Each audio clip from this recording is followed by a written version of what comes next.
Welcome on board MV Ulla Rinman. We have just returned to Cape Lee here on Edge Island, just east of Spitsbergen.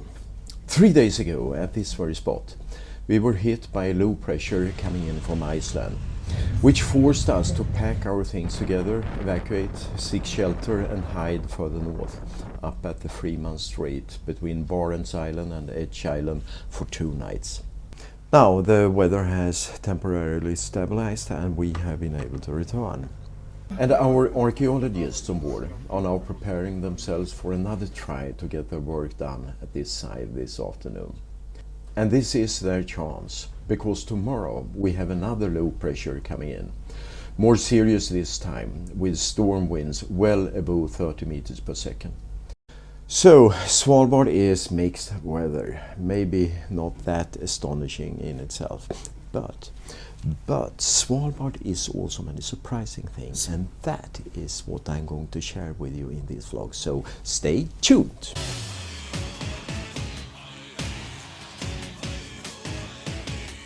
So, as to astonishing things, let's start with the walruses. Did you know that in 1952 there were only 52 walruses alive here on Svalbard? Today they are close to 4,000, i.e. an increase with almost 7,600%. 7,600. And think about it, what's going on out there in the walrus colonies? It seems like they are breeding like rabbits out there. And that might be, but that is not the main reason for this tremendous increase. Thing is that they became a protected species up here in 1952, after having been almost extincted because of the demand for their tusks. Our archaeologists on board have so far discovered 450 skulls of walruses just on this beach here on Edge Island, but not one single tusk. It talks for itself, I would say. Talking about the animals up here, another thing with Svalbard is that there are no cats up here. It's true, not one single cat. And is that because there are so many guns amongst the people up here? No. No one is permitted to bring a cat with them to Svalbard. And this harsh law is necessary and has been strictly enforced in order to protect the local fauna and to safeguard the local bird life. But when that's said, I can reveal that I have heard from a very reliable source that up at the Russian settlement of Pyramiden there is a domiciled fox which looks exactly like a cat. So, seems we are talking about a mutant fox here, yeah? Have you ever heard of any place on this earth where there are mutant foxes looking like cats? Huh? Just kidding. Again, talking about the animals up here, the king of them all is of course the polar bear. Did you know that there are more polar bears than people on Svalbard? Yep. The most recent bear count, conducted by the Norwegian Polar Institute in 2004, estimated the polar bear numbers in Svalbard at about 2,650 and possibly as high as 3,600.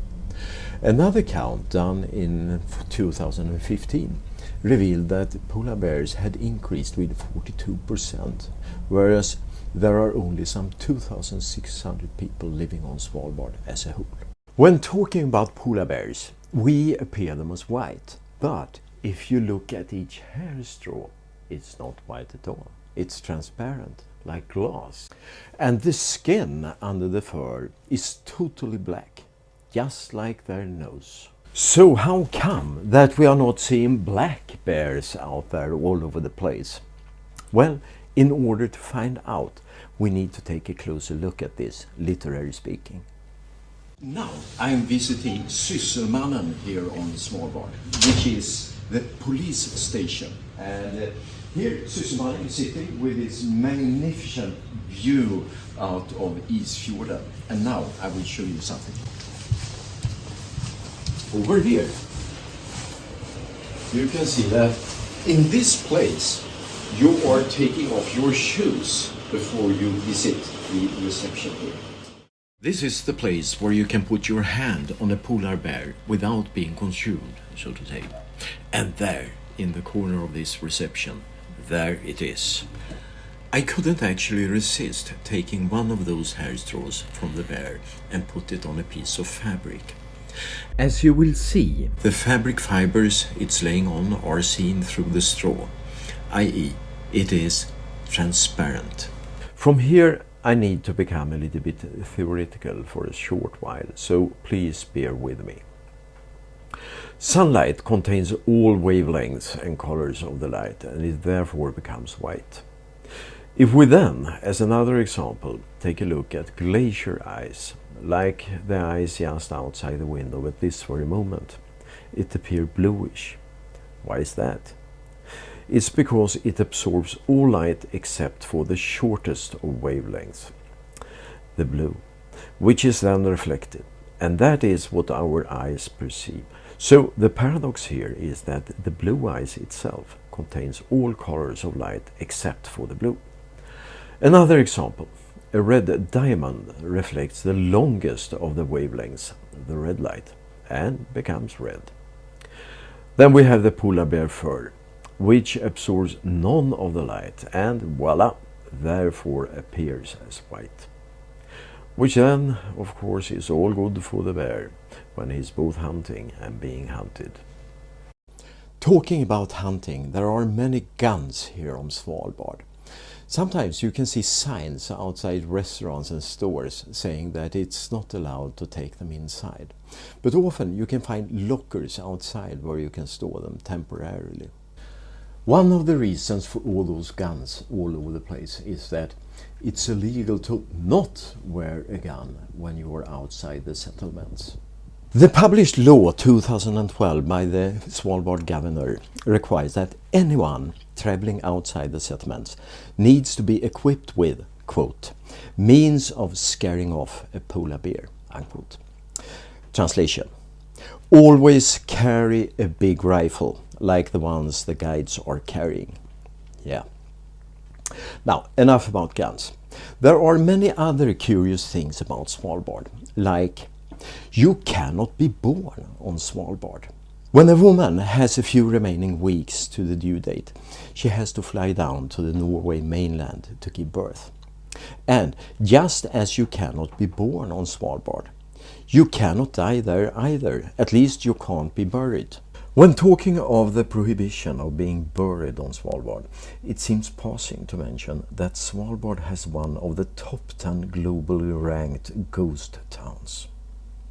Passing Långebyn and going further into Isfjorden, you will find the Russian community Pyramiden.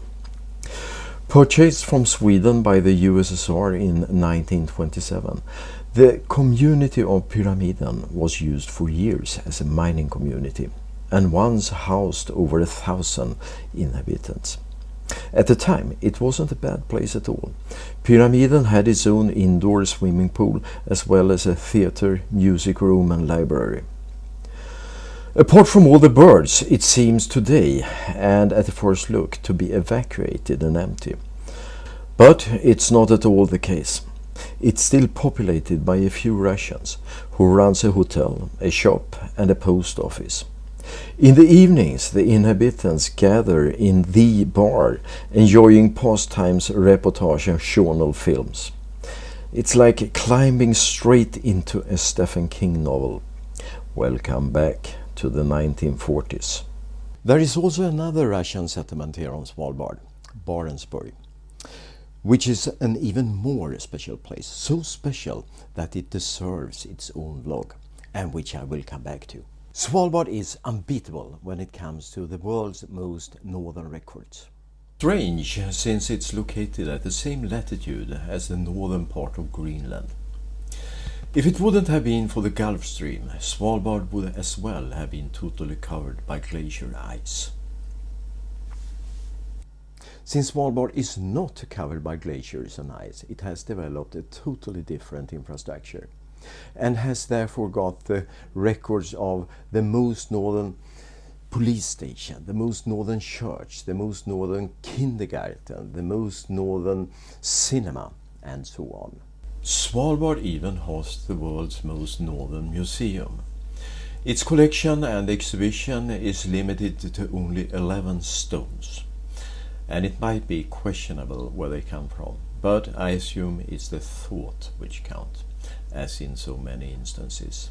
And who is the one to complain when the entrance is free and offers both fresh air and a view over Isfjorden?